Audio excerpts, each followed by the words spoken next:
Yeah. I don't know if that's worse or Come in.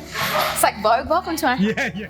Like you get a script and you know when it's not written by a Filipino. Filipino gets it and you're like, how would I actually say that dialogue? Yeah. Do you know what I mean?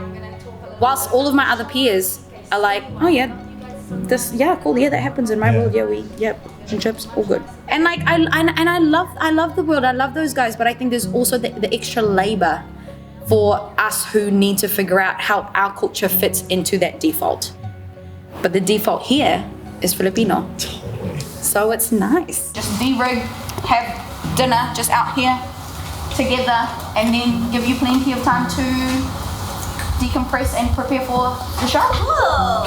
Awesome! Yes.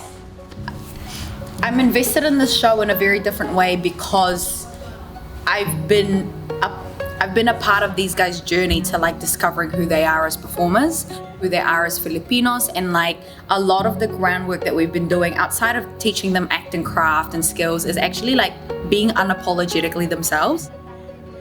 Obviously the show is about being unapologetically Filipino and what that means, and I think it brings me a lot of joy and a lot of pride because 10 years ago when I graduated, I didn't imagine that this stuff would happen. Do you know what I mean? Like, 2018, I wrote the very first Filipino theatre production. I did Mekeni, which was the very first Kapampangan Filipino short film in New Zealand. I took on Shortland Street. I was the very first Filipino core cast member.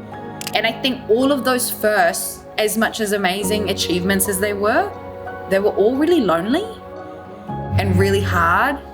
And I think the loneliness and the burden of feeling like I was the only one representing in a space where a lot of Filipinos thrive in globally, it just kind of didn't compute with me being in Aotearoa and going like, why am I the only one doing this? Just a bit of self-awareness moment, let yourself land, let yourself be grounded in the moment and be honest with where you're at, because it's okay. You could be at a 1 and end up at a 9, you could be at a 9, end up at a 2.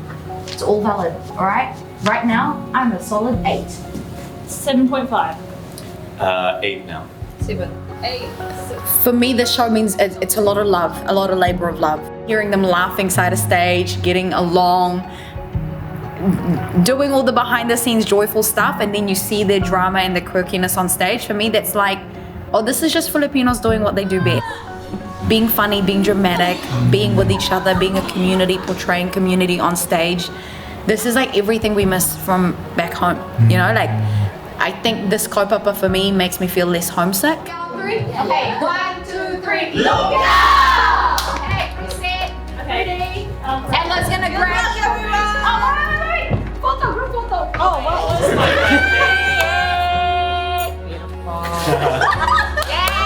So this one feels different in a way that I feel like I'm not doing it alone. I'm doing it with a cohort of amazing Filipino artists, really. Artists who are trying to find themselves in the space, and it's nice to see them not struggle as hard as I did, because I think that was the biggest thing for me is like, I want to be able to leave space so that the person behind me can keep the door open with me and keep letting them come through in the industry. So I think it's for me what this feels like, oh yeah, the opportunity to enjoy the arts should not be gatekept. It should be available for everyone. And I think the most joyous part here is that like none of it is trying to justify who we are in New Zealand. We're just being.